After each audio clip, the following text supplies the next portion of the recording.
सर्वप्रथम आपण शिकतो की आपण स्वतःवर विश्वास ठेवला पाहिजे. समोरच्या व्यक्तीच्या म्हणण्याने आपण खचून जाऊ नये, कारण आपल्याला असे बरेच लोक सापडतील जे आपल्याला दिशाभूल करतील. जर आपल्याला आपले ध्येय साध्य करायचे असेल तर आपण सर्वांचा सल्ला घेऊ नये आणि कोणत्याही व्यक्तीच्या नकारात्मक बोलण्याने आपल्याला काही फरक पडू नये, कारण लोक फक्त तुम्हाला हे किंवा ते करण्यास सांगून तुमची दिशाभूल करण्यासाठी येतात.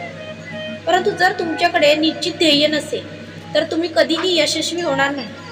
म्हणून आपले ध्येय बनवा आणि कोणाच्या म्हणण्याकडे लक्ष न देता केवळ त्यावर कार्य करा. जेव्हा तुम्ही तुमचे ध्येय साध्य करण्यासाठी काम कराल तेव्हा अनेक लोक तुम्हाला वळवण्यासाठी येतील आणि तुमचा मार्ग अडवतील.